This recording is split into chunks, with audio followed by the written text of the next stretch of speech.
Warahmatullahi wabarakatuh.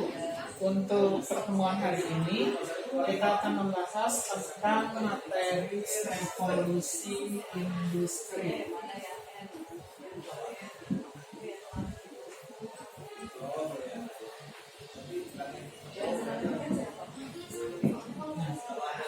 Nah, sebelum kita bahas tentang apa yang melatar belakangi revolusi industri dan kemudian di mana revolusi ini pertama kali terjadi, maka kita akan bahas dulu apa sebetulnya pengertian dari revolusi industri.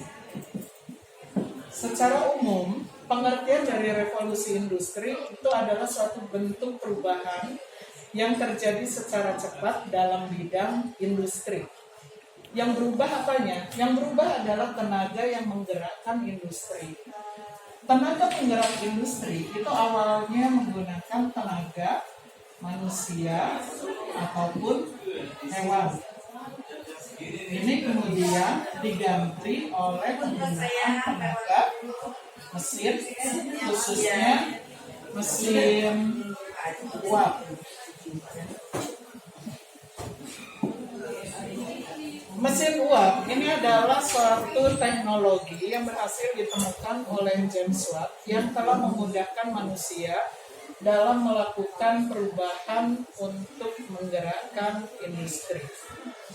Revolusi industri sendiri ini pertama kali terjadi di negara Inggris.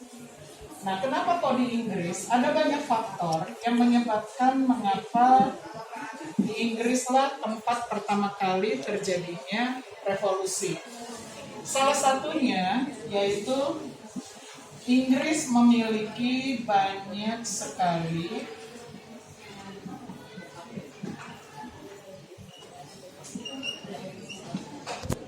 bahan tambang. Memiliki banyak bahan tambang yang sangat berguna bagi perkembangan industri.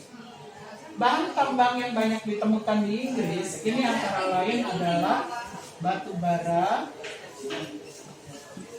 biji besi, yang semuanya ini dibutuhkan untuk kepentingan industri.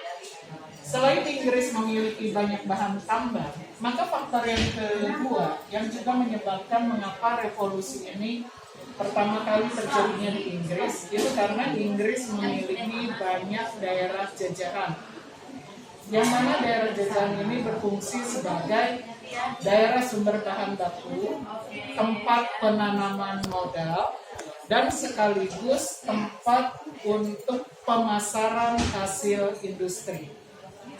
Selain memiliki banyak daerah jajahan, pemerintah Inggris juga memiliki lembaga yang menjamin untuk semua hasil temuan atau hasil inovasi dalam bidang teknologi itu mendapat perlindungan secara hukum atau dengan istilah lain dikenal dengan istilah hak paten. Nah, karena adanya hak paten ini menyebabkan banyak ilmuwan merasa tertarik untuk melakukan penelitian di Inggris karena mereka tahu bahwa setiap hasil temuan yang mereka temukan itu akan mendapat perlindungan secara hukum.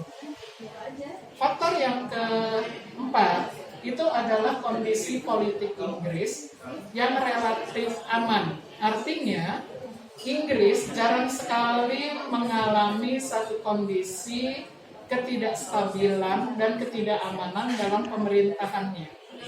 Nah, karena kondisi politik yang relatif stabil, maka menyebabkan banyak ilmuwan dari negara lain yang kemudian pindah ke Inggris untuk melakukan berbagai macam penelitian guna menemukan inovasi-inovasi baru. Latar belakang yang berikutnya yaitu pemerintah Inggris sendiri dengan lembaga Royal Society-nya itu telah memberikan dana yang cukup besar bagi para ilmuwan untuk melakukan berbagai penelitian di berbagai bidang. Faktor yang lainnya yang juga mendukung mengapa revolusi ini terjadinya di Inggris Itu karena Inggris memiliki jumlah penduduk yang cukup atau memadai sehingga ketersediaan tenaga kerja itu terjamin. Dan faktor yang terakhir yang juga menjadi salah satu pemicu mengapa revolusi ini terjadinya di Inggris, karena sebelum terjadi revolusi industri, di Inggris telah terlebih dahulu terjadi revolusi agraria. Nah, revolusi agraria inilah sebetulnya yang mendorong mengapa kemudian dilakukan berbagai macam penelitian guna menemukan satu teknologi baru dalam pengolahan bahan baku bagi kebutuhan kain. Karena revolusi agraria itu telah mengubah status tanah di Inggris yang awalnya adalah berstatus sebagai tanah pertanian, kemudian diubah menjadi tanah peternakan, khususnya peternakan biri-biri atau domba yang menyediakan bahan baku untuk pembuatan kain wol. Demikian pertemuan kita hari ini. Insya Allah kita lanjutkan minggu depan dengan pembahasan tentang tahapan-tahapan perkembangan industri. Assalamualaikum warahmatullahi wabarakatuh.